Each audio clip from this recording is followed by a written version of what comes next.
આ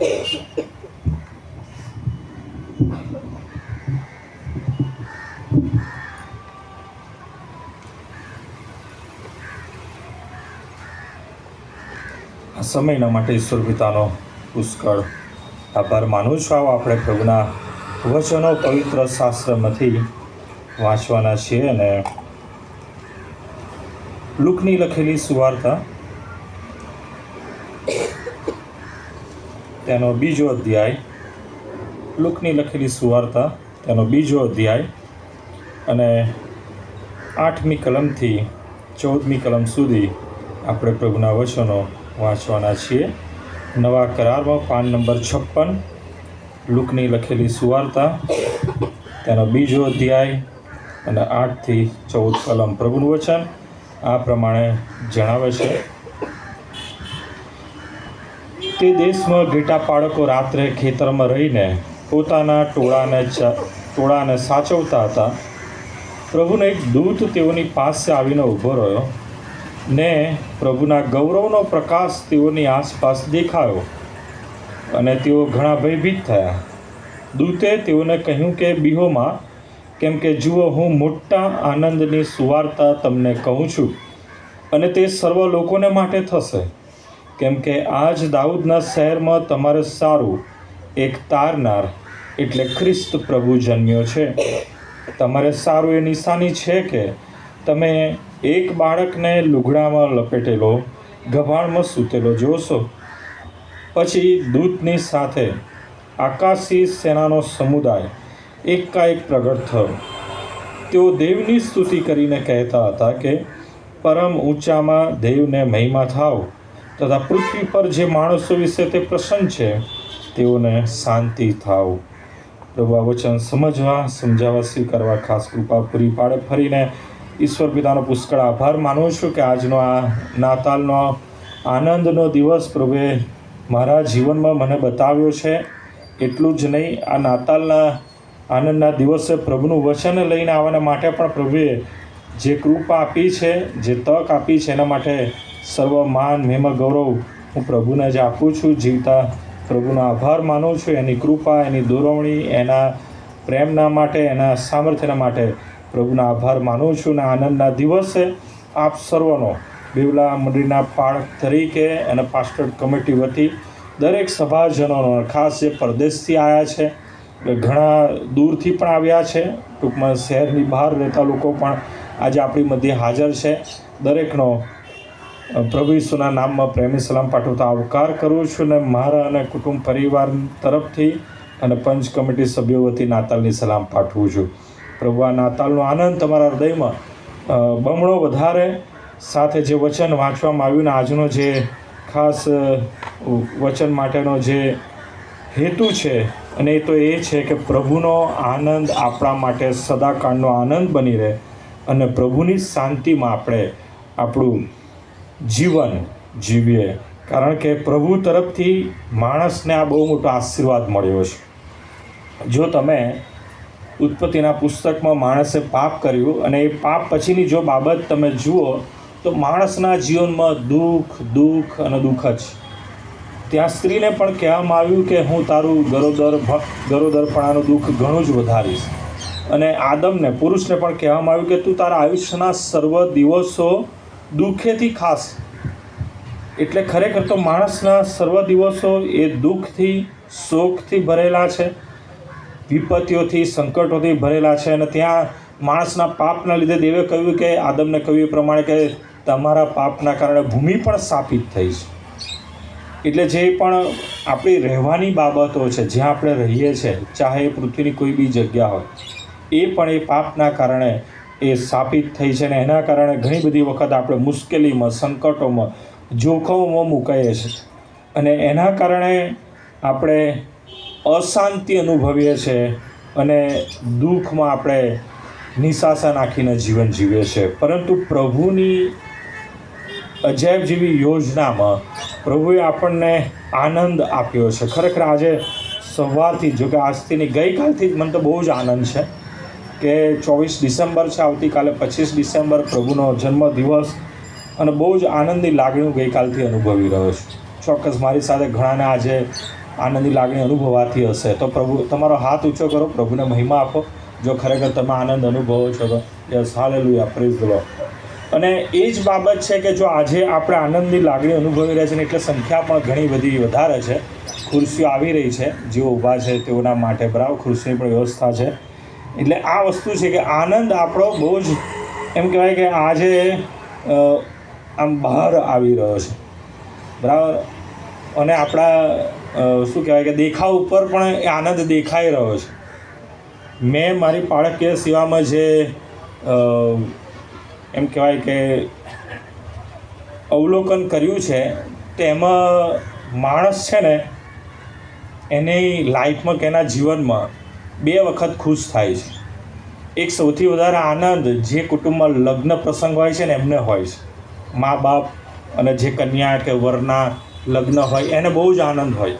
એટલે કુટુંબને આનંદ હોય છે કયા દિવસે? લગ્નના દિવસે, કે લગ્નનો પ્રસંગ છે અને બધું જ કરશે, નવા કપડાં, બરાબર, દાગીના પહેરશે અને મેકઅપ બી સારામાંનો કરશે. અને એવો આનંદ એ નાતાલને નવા વર્ષે જોવે છે, બરાબર, કે નાતાલ છે, નવા કપડાં અને બહુ જ સારી તૈયારી. પણ બાકીના દિવસોમાં શું? બાકીના દિવસોમાં જાણે કે પેલું એ જ મારી વાર્તા અને એ જ મારું ગીત, એ પ્રમાણે આવવું અને એક જાતની ફોર્માલિટી આપણે બનાવી દઈએ છીએ અને એ પ્રમાણે જીવનને આપણે ધક્કો મારીને ચલાવીએ છીએ. પણ એવું નથી. ખરેખર પ્રભુએ આપણને જે આનંદ આપ્યો છે, ક્યાંય બાઇબલમાં એવું નથી લખ્યું કે તમે નાતાલના દિવસે આનંદ કરો. ખરેખર તો નાતાલના માટે થઈને કે ક્રિસમસ માટે થઈને બાઇબલમાં કોઈ જાતનું વર્ણન જ નથી. આને લઈને અત્યારે જે ખ્રિસ્ત વિરોધીઓ છે ને એ ખોટી થિયોલોજીઓ આપી રહ્યા છે કે બાઇબલમાં નાતાલનો ક્યાંય ઉલ્લેખ નથી કે ક્રિસમસનો ક્યાંય ઉલ્લેખ નથી. હવે તો નવું લાયા છે કે ક્યાંય બાઇબલમાં પ્રભુના શિષ્યોએ કોઈ લખાણ એવું નથી કીધું કે તમે જન્મદિવસ ઉજવો. પ્રભુ ઈસુએ એમ કીધું કે મારા મરણના દિવસને યાદ કરો, એટલે સૌથી વધારે મહત્ત્વ કે એને જ આપવામાં આવે. જન્મદિવસને કોઈ મહત્ત્વ આપવામાં આવતું નથી. એમાંય ક્રિસમસ ફાધર ને ક્રિસમસ ટ્રી ને ઘણું બધું બીજું એ બહારની બાબતો આ નાતાલના દિવસોમાં, નાતાલના આનંદના તહેવારના પ્રસંગમાં જાણે કે એ બધી બાબતો ઇન્ક્લુડ થઈ ગઈ છે. ને એના કારણે ઘણા લોકો ખરેખર ક્રિસમસ, નાતાલ શું છે એ જાણતા જ નથી. ખ્રિસ્તીઓમાં પણ આ બાબતનો બહુ મોટો અભાવ છે. નાતાલ એટલે ઘરમાં બધી તૈયારીઓ કરવી, નાસ્તા કે બધું બનાવવું, નવા કપડાં પહેરવા, ચર્ચમાં જવું, બસ પતી ગયું. પછી જો તમે પૂછો ને કે શું થયું, નાતાલ ગઈ? તો ગઈ, બહુ થાકી ગયા, બહુ ખર્ચો થઈ ગયો. ઘણાને જેને બહુ ઓછા પૈસા અને ખર્ચાની વાત કરે, જવાબ સાહેબ બહુ ખર્ચો થઈ ગયો નાતાલે. ઘરની પાછળ ખર્ચો થઈ ગયો કે પોતાની પાછળ ખર્ચો થઈ ગયો. એટલે ખરેખર તો સરવાળે પછી પાછળથી શું છે કે એ બાબતને લઈને નિશાસા નાખવાના. પણ બાઇબલમાં આજે ખરેખર આપણે જોવા માગીએ છીએ કે નાતાલ એટલે શું? પ્રભુ ઈસુ માનવ દેહ ધારણ કરીને આપણી મધ્યે, માણસોની મધ્યે શા માટે આવી? અને એ માટે આપણે ખાસ પ્રભુના વચનોમાંથી જોવા માગીએ છીએ. અને એ તો એ છે, જો આપણે શરૂઆત જૂના કરારથી કરીએ તો મારી ઈચ્છા છે કે સભા શિક્ષક કે જે જ્ઞાની વ્યક્તિ હતો, જેને પ્રભુએ જ્ઞાનનો આશીર્વાદ આપ્યો હતો, એ શું કહે છે કે ખરેખર માણસનું જીવન કેવું હોવું જોઈએ અને એના સંબંધીની સમજ સભા શિક્ષક આપે છે. સભા શિક્ષક તેનો 2 અધ્યાય અને 26મી કલમ મારી સાથે ત્યાં ખોલો અને આ પ્રમાણે પ્રભુનું વચન જણાવે છે. સભા શિક્ષક 2 અધ્યાય અને 26મી કલમ કહે છે, કેમ કે જે માણસ પર ઈશ્વર પ્રસન્ન છે તેને તે બુદ્ધિ, જ્ઞાન તથા આનંદ આપે છે, પણ પાપીઓને તે ફોકટ પરિશ્રમ આપે છે.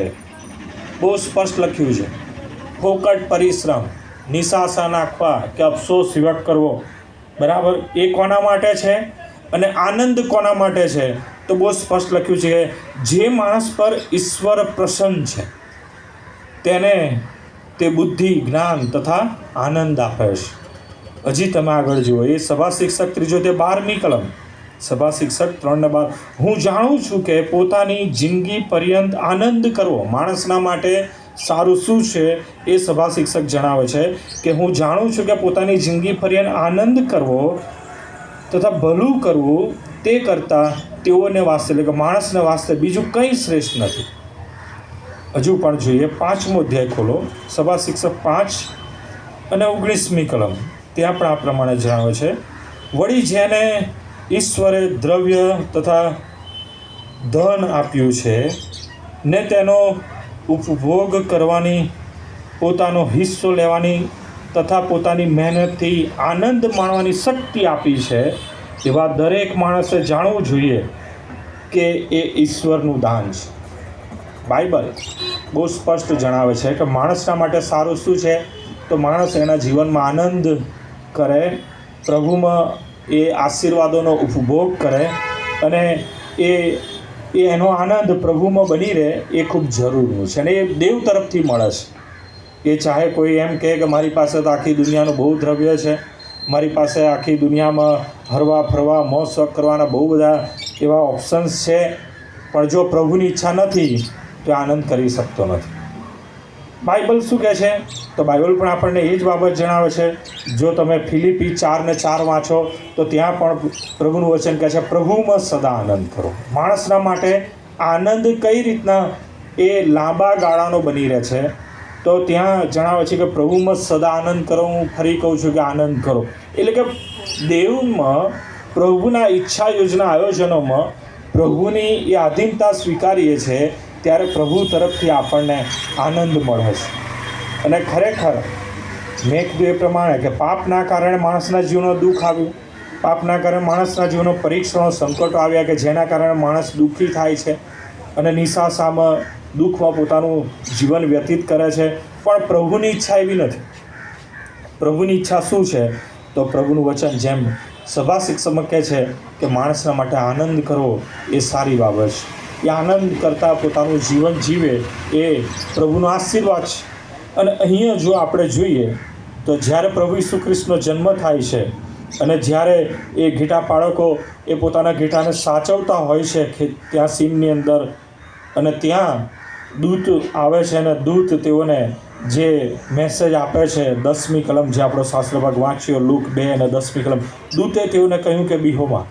દૂતને જોઈને પ્રકાશ, જે દૂતના લીધે તેમણે જોયું એના કારણે ભયભીત થઈ ગયા, ભી ગયા કે આ શું થયું.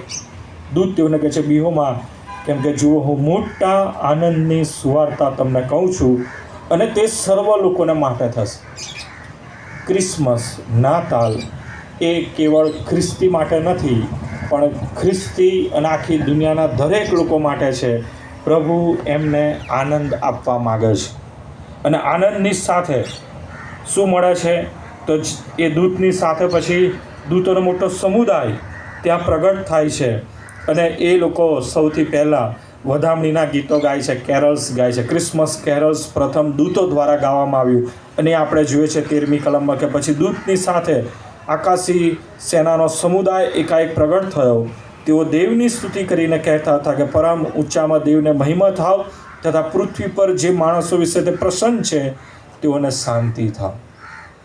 પ્રભુ આ જગતમાં માણસોના જીવનમાં આનંદ, શાંતિ આપવાના માટે આવ્યા અને સર્વ લોકોને માટે, જેઓ ઉપર દેવ પ્રસન્ન છે સર્વ લોકોના માટે એ આનંદ અને શાંતિ લઈને આવ્યા છે. કઈ રીતના આપણે આના ભાગીદાર બની શકીએ? કારણ કે ઘણી બધી વખત મેં કીધું એ જ પ્રમાણે માણસ કે કુટુંબ એ કેવળ 2 જ બાબતોમાં સારો એવો આનંદનો પ્રસંગ હોય, કાં તો ક્રિસમસ, નવું વર્ષ, બસ એ દિવસોમાં આનંદ કરે છે. બાકીના દિવસોમાં તો ખરેખર આનંદ જેવું કશું હોતું નથી.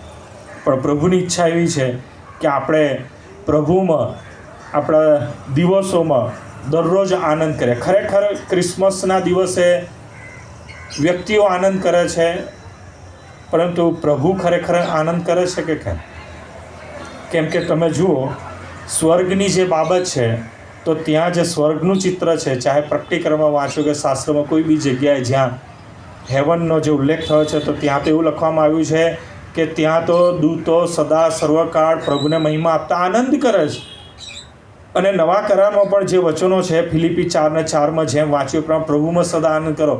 જે લોકો પ્રભુમાં છે અથવા જે લોકોની સાથે પ્રભુની હાજરી છે તો એ લોકોના જીવનમાં આનંદ છે. જો આપણે નાતાલ કે જે પ્રસંગો સિવાય જે બાકીના દિવસોમાં આનંદ નથી અનુભવતા, તો એનો મતલબ એ થયો કે આપણે ખરેખર ક્યાંક કોઈક બાબતની ઉણપ અનુભવીએ છીએ અને એ તો છે પ્રભુની હાજરી. જો મારા જીવનમાં પ્રભુ દેવ નથી તો મારા જીવનમાં જે આનંદ છે ને એ ખાલી જગીક બાબત બની રહેશે. જેમ જગત આનંદ કરે છે કે આ પ્રસંગ કે આ દિવસમાં આનંદ કરો, બસ એટલા પૂરતું આપણે આનંદ કરીએ છીએ, બાકીના દિવસોમાં એ આનંદ આપણા જીવનમાં રહેતો નથી. એનું કારણ કે ક્યાંક આપણે જગતમાં રહીને જગતની બાબતોને આપણે આધીન થતાં આનંદ કરવા માગીએ છીએ, અને માટે એ આનંદ સદાકાળનો નથી. પ્રભુનો જે આનંદ છે અને પ્રભુ જે આનંદ અને શાંતિ આપવા માગે છે એ તો સદા સર્વકાળ ટકી રહેનાર એ આનંદ અને શાંતિ આપવા માગે છે. એના માટે જ પ્રભુ ઈસુ ખ્રિસ્ત માનવ દેહ ધારણ કરીને નાતાલના દિવસે આ પૃથ્વી પર આપણને આનંદ અને શાંતિ મળે એના માટે જન્મ્યા. ઘણા બધા વચનો છે, જોઈએ કઈ રીતના એ સદાકાળ આનંદના ભાગીદાર બની શકાય છે, સદાની શાંતિના ભાગીદાર બની શકાય છે. મારી સાથે ખોલો રોમનોના પત્ર તેનો 6ઠો અધ્યાય, રોમનોના પત્ર 6ઠો અધ્યાય અને 10મી કલમથી પ્રભુનું વચન આ પ્રમાણે જણાવે છે. રોમન 6 અને 10. કેમ કે તે મૂવો એટલે પાપના સંબંધમાં તે એકવાર મૂવો, પણ તે જીવે છે એટલે દેવના સંબંધમાં તે જીવે છે. તમે પણ પોતાને ખ્રિસ્તના સંબંધમાં મોયેલા, પણ આપણા પ્રભુ ઈસુ ખ્રિસ્તના આશરે દેવના સંબંધમાં જીવતા ગણો. સદાકાળનો આનંદ પ્રાપ્ત કરવા માટે પ્રથમ નવો જન્મ પામવો ખૂબ જરૂરી છે. અને જેટલાય બાપ્તિસ્મ લીધો છે એ દરેકના માટે, અને જેઓ પ્રભુમાં જીવન જીવવા માગે છે એ દરેકના માટે વચન છે. આપણે સ્વીકારે છે કે પ્રભુ ઈસુ ખ્રિસ્ત આપણા પાપોને સારું એ વધસ્તંભ પર મૃત્યુ પામ્યા, અને દેવના દીકરાના રૂપમાં એ આવીને વધસ્તંભ પર પોતાનું બલિદાન આપીને આપણા પાપો એમણે પોતાના શરીરમાં લીધા, અને એ પ્રમાણે એ દેવનું હલવાન બનીને પોતાના બલિદાન દ્વારા આપણને આપણા પાપોથી મુક્ત કરે છે. અને બાઇબલ આપણને જણાવે છે ને આપણે એ સ્વીકારીએ પણ છે. પણ ખરેખર પ્રભુ ઈસુ ખ્રિસ્ત ચોક્કસ આપણે સ્વીકારે છે કે આપણા પાપોને માટે થઈને એ વધસ્તંભો પોતાનું બલિદાન આપ્યું, પણ આપણે પોતે આપણા પાપથી છુટકારો પ્રાપ્ત કરીને એ પ્રભુના મરણમાં આપણે નવો જન્મ પામ્યા છે કે કેમ? શું એ ખાતરી છે?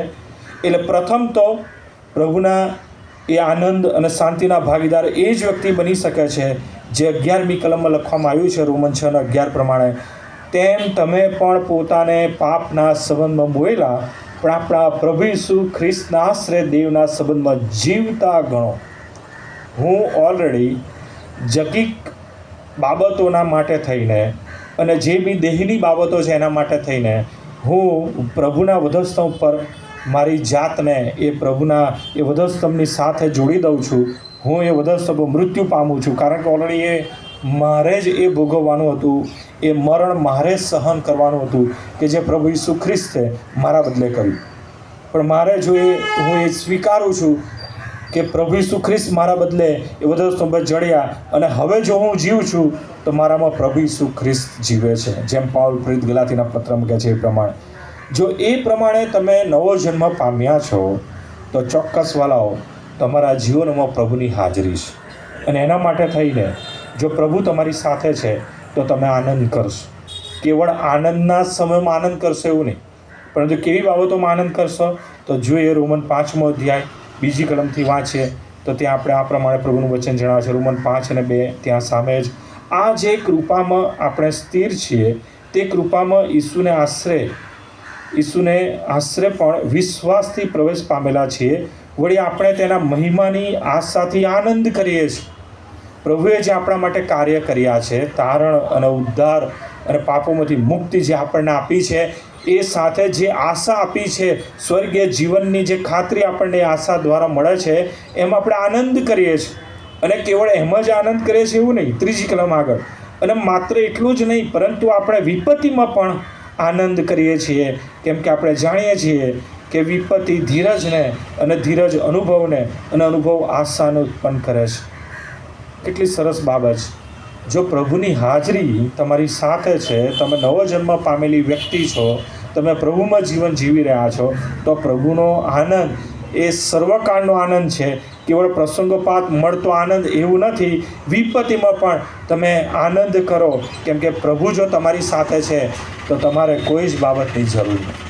કોઈ વિપત્તિ કે કોઈ પણ એવી દુઃખદ બાબત એ તમને પ્રભુના આનંદથી એ વેગળા કરી શકતી નથી. અને જોઈએ ત્યાં આગળ જોઈએ તો યાકૂબનો પત્ર ને 1 અધ્યાય ને 2 કલમમાં પણ એ લખવામાં આવ્યું છે યાકૂબ દ્વારા કે જ્યારે તમને તરેના પરીક્ષણો થાય છે જીવનમાં, એ તરેના પરીક્ષણોમાં શું કરો? એ પરીક્ષણોમાં તમે આનંદ કરો. વિપત્તિમાં આનંદ કરો, પરીક્ષણમાં પણ આનંદ કરો. ક્યારે થશે? કે ખરેખર તમે પ્રભુમાં જીવન જીવતા હશો તો. નહીં તો જો જગતની બાબતોમાં જ તમે રચ્યા પચ્યા રહેશો અને જગત જે પ્રમાણે આનંદ કરે છે એ આનંદને જો તમે માણવા જશો તો એક ક્ષણિક બની રહેશે. પણ પ્રભુ આપણા જીવનમાં સદાકાળનો આનંદ લઈને આવ્યા. સદાને માટે પ્રભુ આપણને શાંતિ આપવા માટે આવ્યા. માર્થીની સુવાર્તામાં આપણે જોઈએ, માર્થીની સુવાર્તા 5મો અધ્યાય, અને જ્યાં પ્રભુ એ ગિરી પ્રવચનના રૂપે જે બાબતો આપણને કહે છે તેમાં આપણે જોઈએ તો એ માર્થીની સુવાર્તા 5મો અધ્યાયને પ્રથમ તો પ્રભુ એ ધન્યતાના વચનો આપણને કહે છે કે કયા લોકોને ધન્ય છે. અને ખરેખર માણસો કે જો તમે પોતે એવું માનો છો કે આપણે દુઃખી છીએ તો પ્રભુ કહે છે એ દુઃખમાં જો તમે પ્રભુની હાજરી જીવનમાં અનુભવો છો તો પણ તમને ધન્ય છે. જો એ ધન્ય વચનોમાં કહે છે, એ 3 કલમમાં કહે છે, આત્મામાં જેઓ રાખ છે તેઓને ધન્ય છે, કેમ કે આકાશનું રાજ્ય તેઓનું છે. હા, રાખ એટલે કે જો દુનિયાવી રીતના ભલે તમે ગરીબ છો, પરંતુ તમે આત્મામાં પ્રભુની હાજરીમાં તમે જીવન જીવી રહ્યા છો તો તમને ધન્ય છે. આકાશનું રાજ્ય તમને મળશે. જેઓ શોક કરે છે તેઓને ધન્ય છે. હા, શોકની બાબત, દુઃખની બાબત જીવનમાં છે, પરંતુ તેમ છતાં જો પ્રભુ તમારી સાથે છે, પ્રભુની હાજરી તમારી સાથે છે તો તમને ધન્ય છે, તમને દિલાસો મળશે. અને દરેક બાબતો વિશે લખવામાં આવ્યું છે. અને છેલ્લે આનંદની બાબત લખવામાં આવી છે. 12મી કલમ, તમે આનંદ કરો. પણ શાના માટે આનંદ કરવાની? એ ઉપરની દરેક બાબતોમાંથી પસાર થયા છતાં પણ તમે સ્વીકારો છો કે પ્રભુની હાજરી મારી સાથે છે, હું તો પ્રભુમાં જીવન જીવું છું. બરાબર? કેમ કે 10મી કલમથી જોઈએ તો કહે છે ન્યાયપણાને લીધે જીવોની સતાવણી કરાય છે. હા, તમે પ્રભુમાં જીવન જીવો છો, પ્રભુ તમારી સાથે છે, એના માટે થઈને એ ન્યાયપણાને લીધે જો તમારી સતાવણી કરાઈ રહી છે તો તમને ધન્ય છે. પછી 11મી કલમ, જ્યારે લોક તમારી નિંદા કરશે, પૂઠે લાગશે ને મારે લીધે તમારી વિરુદ્ધ તરેની ભૂંડી વાત અસત્યથી કહેશે, ત્યારે તમને ધન્ય છે. તમે પ્રભુમાં જીવન જીવી રહ્યા છો, પ્રભુની સાથે તમે ચાલો છો, માટે દરેક બાબતો ભલે દુનિયાવી રીતના તમને એવું એ અનુભવાય કે દુઃખ છે, મુશ્કેલી છે, સતાવણી છે, સંકટો છે, નિંદા થઈ રહી છે, પણ પ્રભુ તમારી સાથે છે તો તમને ધન્ય છે. અને 12મી કલમમાં લખ્યું છે કે તમે આનંદ કરો. કેવા લોકો આનંદ કરશે? જે આ ધન્યતા અનુભવે છે એવા લોકોના માટે લખ્યું છે કે તમે આનંદ કરો તથા ઘણા હરખાવ, કેમ કે આકાશમાં તમારો બદલો મોટો છે. વાલા, આ દુનિયામાં ભલે તમને એવોર્ડ ના મળે, આ દુનિયામાં ભલે કોઈક તમને એવો મેડલ ના આપે, કે આ દુનિયામાં ભલે તમારી કોઈ કદર ના કરે, કે 2 શબ્દ ના કહે કે નહીં આ વ્યક્તિ આમ ને તેમ ને બહુ સારી, પરંતુ પ્રભુમાં જો તમે ધન્યતા પ્રાપ્ત કરી છે તો વાલો અહીંયા બહુ સ્પષ્ટ લખ્યું છે તો પૃથ્વી પર એ તમારું જીવન પ્રભુના આનંદમાં, પ્રભુની શાંતિમાં લખ્યું છે ઘણા હરખાવ. હવે જો તમે વિચાર કરો નેગેટિવ બાબત કે સંકટ છે, મુશ્કેલી છે, શોક છે, દુઃખ છે, રાગ પરિસ્થિતિ છે, તવંગરની પરિસ્થિતિ છે, લોકો સતાવણી કરે છે, લોકો નિંદા કરે છે, પણ તેમ છતાંય તમે આનંદ કરો ને હરખાવ, કોણ એવું અનુભવી શકે? કોણ એવું કરી શકે? બહુ સ્પષ્ટ બાબત છે કે જે નવો જન્મ પામેલી વ્યક્તિ છે. કેમ કે નવો જન્મ હું એટલા માટે કહું છું કે આજે આપણે પ્રભુનો જન્મદિવસ ઉજવી રહ્યા છે, પણ પ્રભુ એ બાબતથી ખુશ થાય છે, એ બાબત પ્રભુને વધારે આનંદદાયક લાગે છે કે જ્યારે કોઈ વ્યક્તિના હૃદયમાં પ્રભુનો જન્મ થાય છે. અને એ તો એ વ્યક્તિ કે જે ખરેખર પ્રભુમાં નવો જન્મ પામી હોય. અને એ વ્યક્તિના હૃદયમાં જ્યારે પ્રભુનો જન્મ થાય છે ત્યારે ખરેખર જેમ લખવામાં આવ્યું છે કે જો એક પાપી પસ્તાવો કરે છે તો આકાશમાં દૂતો શું કરે છે? આનંદ કરે છે. વિચાર કરો, જો એક પાપીના પસ્તાવાથી આકાશમાં દૂતો આનંદ કરતા હોય તો વાલાઓ એ પ્રભુના બાળકોના હૃદયમાં પ્રભુ ઈસુ ખ્રિસ્તનો એ જન્મ થવાથી કેટલો બધો આનંદ થતો હશે સ્વર્ગમાં, કેટલું બધું પ્રભુને એ મહિમા આપવાની બાબત, અને પ્રભુને પણ ત્યાં આનંદ થાય એવી બાબત અનુભવાતી હશે. અને ખરેખર પ્રભુની ઈચ્છા એ જ, એ ભરવાડોને દૂતોએ જે બાબતો કહી એ જ બાબત કહી. જો એ ફરીથી વચન તરફ આવીએ, લુકની સુવાર્તા 2 અધ્યાય, અને ત્યાં દૂતે બહુ સ્પષ્ટ કહ્યું, 10મી કલમથી જોઈએ. દૂતે તેઓને કહ્યું કે બિહોમાં, કેમ કે જુઓ હું મોટા આનંદની સુવાર્તા તમને કહું છું. ખરેખર જે પ્રભુમાં જીવન જીવે છે એમના માટે તો દરરોજ આનંદનો દિવસ તો હોય છે જ, દરરોજ પ્રભુની સાથેની આનંદની પળો તો હોય છે જ. પણ જો પ્રભુમાં જીવન જીવો છો અને આવી કોઈ બાબત, આવા દિવસની કોઈ બાબત, એટલે કે નાતાલની જો બાબત હોય તો એ આનંદ કેવો થઈ જાય? મોટો આનંદ થઈ જાય. અને ખરેખર એ બહુ જ મોટા આનંદની બાબત પ્રભુએ આપણા માટે કરી છે. હું મોટા આનંદની સુવાર્તા તમને કહું છું, અને તે સર્વ લોકોને માટે થશે, દરેકના માટે છે. કોઈ સ્પેસિફિક લોકોના માટે નહીં, કે 1-2 વ્યક્તિના માટે નહીં, દરેકના માટે છે. પણ કઈ રીતના આપણે એના ભાગીદાર બની શકીએ છીએ? તો બહુ સ્પષ્ટ છે કે વાલાઓ, પ્રભુની હાજરીને તમે તમારા જીવનમાં સ્વીકારો. પ્રભુ એ તમારા હૃદયનું દ્વાર ખટખટાવી રહ્યા છે. પ્રભુ આજે પણ એ દ્વાર ખટખટાવતા એ જ બાબત આપણને કહી રહ્યા છે કે મારા દીકરા, તું મારો જન્મદિવસ ઉજવે છે, પણ તો હું તો ત્યારે જ આનંદ કરીશ, કે મને ત્યારે જ ખુશી પ્રાપ્ત થશે કે જ્યારે તું તારા હૃદયમાં મારો જન્મ થવા દઈશ. આપણે બહાર પ્રભુનો જન્મ ઉજવીએ છીએ. દૈહિક જે દુનિયાવી બાબતો છે ને દૈહિક બાબતો છે એમાં આપણે વધુ મહિમા આપતા પ્રભુનો જન્મદિવસ ઉજવીએ છીએ. પણ આંતરિક આપણા આત્મામાં આપણે પ્રભુનો જન્મદિવસ મનાવવાની બાબત છે. પ્રભુનો જન્મ મારા જીવનમાં થાય, મારા હૃદયમાં થાય, એ પ્રભુની ઈચ્છા છે. અને જો એ પ્રમાણે થશે તો વાલાઓ, આજનો આનંદ એ બહુ જ મોટો આનંદ બની રહેશે. અને એ પછી પ્રભુમાં જીવાતા દરેક દિવસો એ આનંદમાં જ હશે. ચાહે સતાવણી ના હોય, ચાહે દુઃખ ના હોય, ચાહે પરીક્ષણ ના હોય, એ દરેક દિવસો એ આનંદિત બની જશે. જ્યારે અય્યુબના જીવનમાં એ સંકટ આવ્યું, પ્રથમ પરીક્ષણમાં બધું જ જતું રહ્યું, અને બીજી વખત તો એના શરીરમાં પણ દુઃખ આવ્યું, પરંતુ આપણે જોઈએ છીએ કે અય્યુબે એના મોંથી પાપ કર્યું નહીં, કેમ કે એની સાથે પ્રભુની હાજરી હતી. અને પ્રભુનો આનંદ જો વાલાઓ આપણા જીવનમાં છે, કઈ રીતના આપણે એ આનંદ પ્રાપ્ત કરી શકીએ છીએ? તો તમે આગળથી ફરીથી તમે જુઓ 14મી કલમ, લુક 2 અધ્યાય 14મી કલમ. ત્યાં દૂતો જે બાબત સ્તુતિ કરતા કહે છે કે પરમ ઊંચામાં દેવને મહિમા થાવ, તથા પૃથ્વી પર જે માણસો વિશે તે પ્રસન્ન છે તેઓને શાંતિ થાવ. જો મારા હૃદયમાં પ્રભુની હાજરી હશે તો વાલાઓ, મારા જીવનમાં શાંતિ રહેશે. ભલે ગમે તેવા સંકટો આવે. દાઉદ તેના માટે શું કહે છે? ચાહે પૃથ્વી ઉથલ પાથલ થાય, ચાહે સમુદ્ર ગર્જના કરે, એનું પાણી વલોવાય, હા પર્વતો કાપી ઉઠે, પરંતુ પોતાના હૃદયમાં તો એ શું કહે છે કે હું તો શાંતિમાં જ રહીશ, મને કોઈ ફરક નહીં પડે. એમ પણ કહે છે કે ચાહે મારી વિરુદ્ધ 1000 માણસ આવે, પણ જો મારા પક્ષમાં યહોવા છે, મારો દેવ મારી સાથે છે, તો મારે કોઈની જરૂર નથી. તમે જુઓ, એણે એક એવી પરિસ્થિતિમાં એ વચનો એણે યાદ કર્યા છે કે જ્યારે દુશ્મનોનું અસંખ્ય એવું સેના અને અસંખ્ય એવું સૈન્ય જોયું હશે, અને ત્યારે પોતાના વિશે એણે વિચાર કર્યો છે કે હું અને મારી સાથેના લોકો, પરંતુ પ્રભુની હાજરીથી એણે બળ પકડ્યું અને કહ્યું કે જો યહોવા મારી સાથે છે તો મારી સામું કોણ?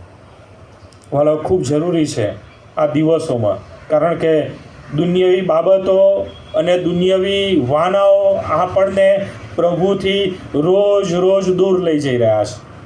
અને જે સદાકાળનો આનંદ પ્રભુ આપણને આપવા માગે છે, અને ખાસ તો જે મોટો આનંદ કે જે આશાની ખાતરી, સ્વર્ગીય રાજ્યમાં પ્રવેશની જે ખાતરી છે, કેમ કે આપણે પ્રભુના એ બનાવેલા એ સ્થાનમાં આપણે રહીએ, પ્રભુની ઈચ્છા છે. પ્રભુ પોતે વચન આપણને આપીને ગયા છે કે હું તમારા માટે જગા તૈયાર કરવા માટે જાઉં છું, અને જો એ થશે તો હું પાછો આવીશ. અને પ્રભુ બહુ ટૂંક સમયમાં આવી રહ્યા છે આપણને લેવા માટે, અને પ્રભુ કહે છે કે જ્યાં હું છું ત્યાં તમે પણ રહો, એવી મારી ઈચ્છા છે. તો વાલાઓ એ પ્રભુને મળવાને માટે કે એ પ્રભુના એ તૈયાર કરેલા સ્થાને જવાના માટે આપણા હૃદયમાં તો કેટલો બધો આનંદ હોવો જોઈએ. પરંતુ દુનિયાવી બાબતો અને દુનિયાવી વાના આપણા જીવન ઉપર એટલા બધા હાવી થઈ ગયા છે કે આપણે પ્રભુમાં આનંદ અને પ્રભુમાં શાંતિ મેળવવાની જે બાબત છે એ આપણે ભૂલી ગયા છે. શૈતાન કોઈક ને કોઈક રીતના આપણા જીવનમાંથી એ પ્રભુનો આનંદ અને પ્રભુની શાંતિ એ ચોરી જાય છે, એ છીનવીને લઈ જાય છે. પણ પ્રભુ એ આપણા માટે નાતાલના દિવસે મોટા આનંદની સુવાર્તા રૂપે અને સદાકાળની શાંતિ રૂપે આ જગત પર આવ્યા. અને કેવળ એ ગભાણમાં હે જન્મ્યા એવું નથી, પ્રભુ તો એ આપણા હૃદયોમાં, આપણા જીવનમાં જન્મ્યા છે. અને જો ખરેખર આપણે સ્વીકારીએ છે કે પ્રભુ મારા જીવનમાં જન્મ્યા છે, મારા હૃદયમાં જન્મ્યા છે, તો વાલાઓ એ આનંદ એ સદાકાળનો આનંદ બની રહે છે. એ આનંદ એ જગતના આનંદ કરતાં વિશેષ બની જાય છે. એ આનંદ એ પ્રભુની સ્તુતિ આરાધના કરતાં અને એ આનંદ વધુ પ્રભુને માન મહિમા ગૌરવ આપતા એ બમણો થાય છે. એ આનંદ કોઈ પણ રીતના એ સીમિત રહેતો નથી. જો એક બહુ સરસ વચન છે, મેં ઘણી બધી વખત વંચાવ્યું છે. હબાકૂકનું જે પુસ્તક છે તેમાંથી હબાકૂક જે બાબત કહે છે એ પ્રમાણે હબાકૂકનું પુસ્તક અને તેનો 3જો અધ્યાય એટલે કે છેલ્લો અધ્યાય અને પાન નંબર જૂના કરારમાં 809. અને એ એના જીવનમાં પ્રભુની હાજરીને કઈ રીતના અનુભવે છે, એ પ્રભુના આનંદને કઈ રીતના એ અનુભવે છે આપણે જોઈએ તો 17મી કલમ 3જો અધ્યાય 17મી કલમ હબાકૂક 3જો અધ્યાય 17મી કલમ. જો કે અંજીરીને મોર ન આવે ને દ્રાક્ષા વેલાઓને દ્રાક્ષા ન લાગે, જૈતુનની પેદાશ ન થાય, ખેતરોમાં કંઈ અન્ન પાકે નહીં, વાડામાંથી ઘેટા બકરા નાશ પામે ને કોળમાં કંઈ ઢોર ઢાંક રહે નહીં. ટૂંકમાં જીવન જરૂરિયાતની જે બાબતો છે કે જેના ઉપર આપણે એમ કહી શકાય જીવન ગુજારવાનું છે, એવી ચાહે ભૂમિમાંથી થતી ઉપજ કે પછી ઢોર ઢાંક તરીકેની બાબતો કે જે આપણે જેના ઉપર જીવન નિર્વાહ કરવાનું છે, કોઈ બી બાબત ન હોય, એ બધું જ જતું રહે, બધું જ નાશ પામે. તો પ્રભુનો સેવક શું કહે છે 18મી કલમમાં, તો પણ હું યહોવામાં હર્ષ પામીશ, હું મારા મોક્ષદાતા દેવમાં આનંદ કરીશ. આ હોવું જોઈએ ખ્રિસ્તી વ્યક્તિના જીવનમાં. એ આનંદ એ સદાકાળનો આનંદ બની રહે છે. વિપત્તિમાં પણ આનંદ કરે છે, પરીક્ષામાં પણ આનંદ કરે છે, મુશ્કેલીના સમયમાં, દુઃખના સમયમાં પણ એ આનંદ છે. કેમ કે પ્રભુ પોતે મારી સાથે છે, તો મારે કોઈ જ બીજી દૈહિક કે દુનિયાવી વાનાની કોઈ જ જરૂર નથી. પ્રભુ એ મારો આનંદ છે ને હું પ્રભુમાં આનંદ કરીશ. સાથે 19મી કલમમાં કહે છે, પ્રભુ યહોવા મારું બળ છે, તે મારા પગને હરણના પગ જેવા ચપળ કરે છે ને મને મારા ઉચ્ચ સ્થાનો પર ચલાવશે. પ્રભુ જો સાથે છે તો પ્રભુ એ આપણને કદી પડી જવા દેતો નથી. પ્રભુ આપણને ઊંચા ઉઠાવે છે અને પ્રભુ જો આપણને જે ઉચ્ચ સ્થાનો પર લઈ જાય છે ત્યાં કોઈ માણસ પણ આપણને પહોંચાડી શકતો નથી. એવા ઉચ્ચ સ્થાને, એવા ઉત્તમ બાબતો, એવા ઉત્તમ આશીર્વાદો, એવા મોટા આનંદથી પ્રભુ આપણને ભરે છે. ઘણી બધી વખત શૈતાન એ આપણા જીવનમાં કેવું લાવે છે કે મારા દુઃખના સમયમાં કોઈ આવ્યું નહીં, કે મારી આવી પરિસ્થિતિ. તમે અયુબનું તમે ઉદાહરણ લો કે અયુબ જ્યારે દુઃખમાં હતો, એની પરિસ્થિતિ બહુ જ કઠિન હતી અને એવા સમયમાં એના મિત્રો આવ્યા હતા. એમના મિત્રોએ શું કર્યું? એને શાંતિ આપી શક્યા? શું એના મિત્રો એને આનંદ આપી શક્યા? શું એના મિત્રો એનું દુઃખ લઈ શક્યા? તમે વિચાર કરો.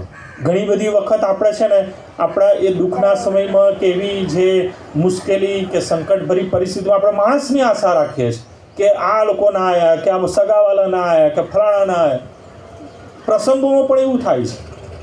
પ્રસંગોમાં પણ આપણે પ્રભુની હાજરી મારી સાથે છે અને એ ન અનુભવતા ફલાણા મારા સગા ના આવ્યા, પેલા વ્યક્તિને મેં આમંત્રણ આપ્યું ને ના. એટલે પ્રભુ તમારી સાથે છે, પ્રભુની હાજરી તમારી સાથે છે, એનાથી વિશેષ તમારે શું જોઈએ?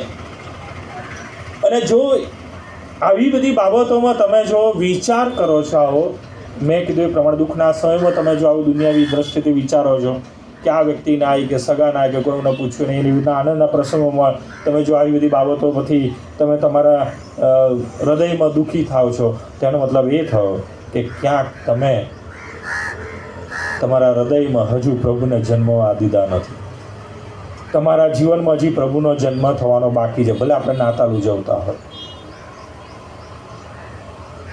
મેં કદી કોઈ બી વ્યક્તિના માટે થઈને કે મારા કોઈ બી સગાના માટે થઈને કદી આ બાબતનો વિચાર જ નથી કર્યો.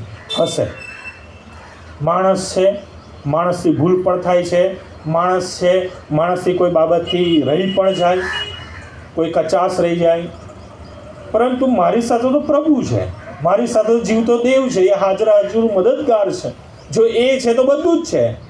ઘણા લોકો પોતાનું સ્ટેટસ પણ લગાવે છે. બહુ સારી બાબત થાય ને જીવનમાં કે આશીર્વાદની બાબત અનુભવે ને એને તો થેન્ક યુ જીસસ, અને કહેશે Jesus is everything for me, એટલે પ્રભુ ઈસુ ખ્રિસ્ત મારા માટે બધું જ છે. જો બધું જ હોય તો પછી આનંદ કેમ નથી? તો પછી શા માટે આપણે માણસ થઈને દુનિયાવી બાબતો વિશે વિચાર કરીએ છીએ કે આવું કેમ ને આવું શા માટે? તમે જોયું હબાકુક શું કહે છે કે કશું જ ના હોય તો પણ હું તો મારા મોક્ષદાતા દેવમાં આનંદ કરીશ. જે મને તારણ આપનાર છે, જેમાં મને મુક્તિ મળનાર છે, એ મોક્ષદાતા દેવમાં હું આનંદ કરીશ. અને ખરેખર પ્રભુને એ ગમે છે. જો એ પ્રમાણે આપણે પ્રભુમાં આનંદ કરીએ છીએ ને તો પ્રભુને પણ ગમે છે. પ્રભુને પણ હર્ષ થાય છે કે મારો દીકરો, મારી દીકરી એ મારામાં આનંદ કરી રહ્યો છે. અને એટલા માટે જ પ્રભુ ઈસુ ખ્રિસ્તે એ ગિરી પ્રવચન શરૂઆતમાં જે બાબત કહી ધન્ય છે, ધન્ય છે, પછી શું કહ્યું? તમે આનંદ કરો. મને ખરેખર જ્યારે વિચાર્યું ને શબ્દ પ્રયોગ જ્યારે મેં વાંચ્યો ને, પણ તમે આનંદ કરો. જગતમાં જીવીએ છીએ, દુઃખ, સંકટ, મુશ્કેલી, પ્રશ્નો, સમસ્યાઓ રહેવાના.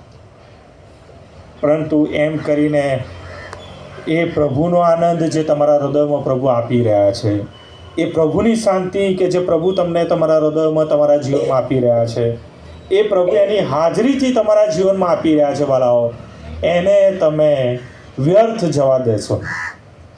કેમ કે સભા શિક્ષક જેમ કહે છે કે માણસના માટે સારું શું છે? તો આનંદ કરવો, બસ આનંદ કરવો, ભલું કરવું અને પ્રભુમાં એ પ્રમાણે જીવન જીવવું, બસ એનાથી વિશેષ સારું બીજું કશું જ નથી. પછી તો એ જ છે અફસોસ, અફસોસ ને અફસોસ, વ્યર્થતાની વ્યર્થતા, બધું જ વ્યર્થ છે. જો પ્રભુમાં તમે નથી જીવતા અને પ્રભુમાં આનંદ તમે માણી નથી શકતા તો બધું જ વ્યર્થ છે. જો એ બીજી એક કન્ડિશન છે અને એ લુકમાંથી આપણે વાંચીશું.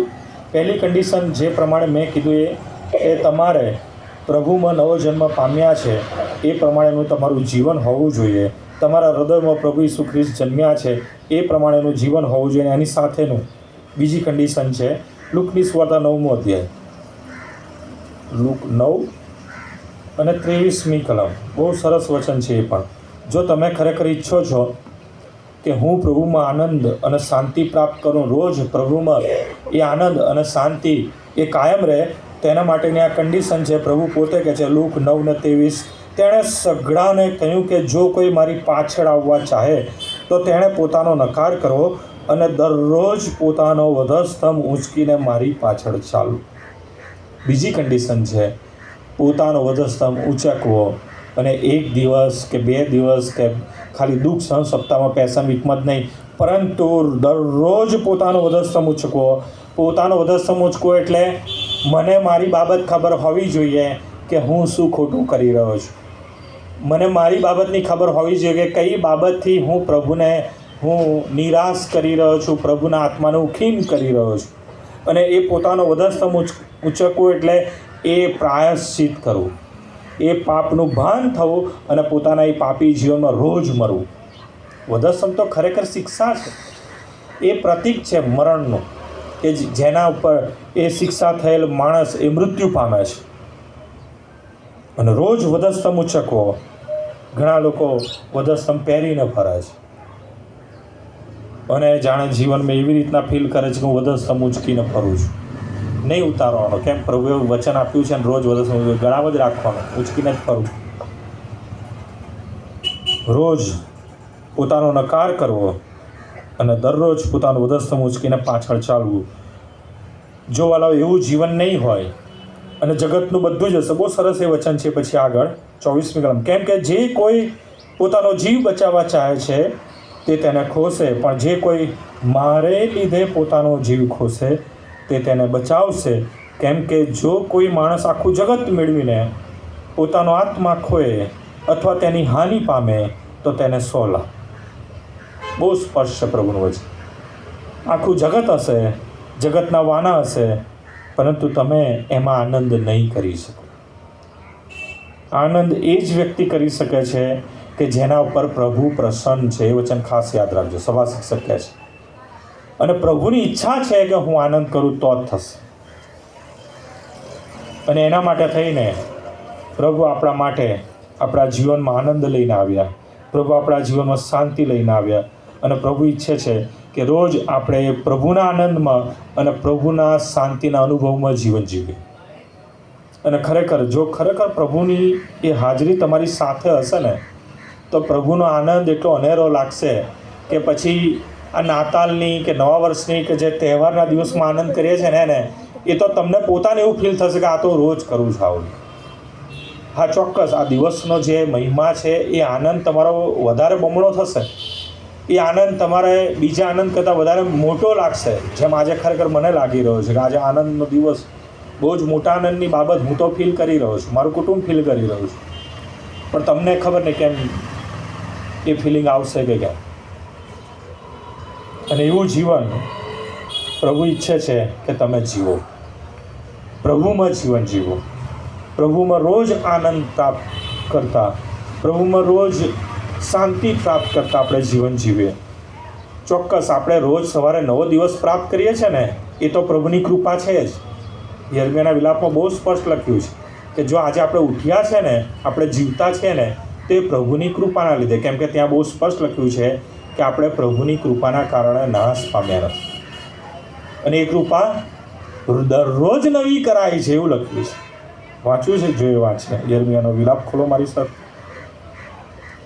કેમ કે પ્રભુ આપણને પ્રેમ કરે છે અને પ્રભુ એના બાળકોને પ્રેમ કરે છે માટે પ્રભુ ઈચ્છે છે કે આપણે પ્રભુમાં જીવન જીવીએ. 3જો અધ્યાય યર્મિયાનો વિલાપ 3જો અધ્યાય 22મી કલમ. આ વચનોને તમે અંડરલાઇન કરી રાખો ને રોજ આ એકવાર મનન કરવાનું રાખો. બહુ જ તમને લાભ થશે અને આનંદ થશે. જે વચનો અત્યાર સુધી આપણે વાંચ્યા આનંદના, શાંતિના, એવા વચનો અહીંયા લખ્યું છે. યર્મિયાનો વિલાપ 3જો અધ્યાય 22મી કલમ. સભાજનોમાંથી કોઈ વાંચે, પહેલાં 22 વાંચે ને પછી બીજી કોઈ વ્યક્તિ 23 કલમ વાંચે, એમ 2 કલમ વાંચો. સભાજનોમાંથી કોઈ પણ વાંચે.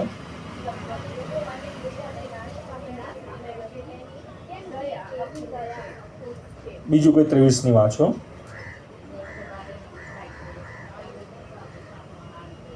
બહુ સ્પષ્ટ લખ્યું છે. પ્રભુ તો ભલે આપણે પ્રભુમાં જન્મ પામ્યા નથી, નવો જન્મ પામ્યા નથી, પ્રભુમાં જીવન જીવતા નથી, પણ આ પ્રભુનો આશીર્વાદ છે કે દરેક માણસના માટે પ્રભુની કૃપા રોજ નવી કરાય છે. જો નાશ પામ્યા નથી તે પ્રભુની કૃપા છે. અને 23મી કલમ કહે છે તે દર સવારે નવી થાય છે. આ આશીર્વાદ તો તમને મફત અને ભરપૂર મળે છે. એવું નથી કે તમે નાતાલનું આયોજન સારી રીતના કર્યું છે એટલા માટે તમે આજનો દિવસ જોઈ શક્યા ના વાલાઓ. જો તમે ગૂગલ સર્ચ કરો અને પૂછો કે રોજ કેટલા લોકો મૃત્યુ પામે છે તો આખી દુનિયામાં રોજ 24 કલાકમાં 1.5 લાખ લોકો મૃત્યુ પામે છે. આ આંકડો કંઈ નાનો સૂનો નથી. આખી પૃથ્વી પર રોજ 1.5 લાખ લોકો એ પ્રભુની એ કૃપા પ્રાપ્ત કરી શકતા નથી. અને એમાં આપણું નામ નથી. આપણે આજનો નાતાલનો દિવસ જોઈ શક્યા છે એ પ્રભુની કૃપામાં આપણને મફત મળે છે. પણ એની સાથે પ્રભુ આપણને મફત અને ભરપૂર એ આનંદ અને શાંતિ પણ આપવા માગે છે. પણ એના માટે પ્રભુ ઈચ્છે છે કે આપણે પ્રભુમાં જીવન જીવીએ અને રોજ પ્રભુમાં જીવન જીવીએ અને આનંદના એ શાંતિના આપણે ભાગીદાર બનીએ. પ્રભુ તમને નાતાલનો આશીર્વાદ, નાતાલનો આનંદ અને શાંતિ આપે. God bless you all. આવો આપણે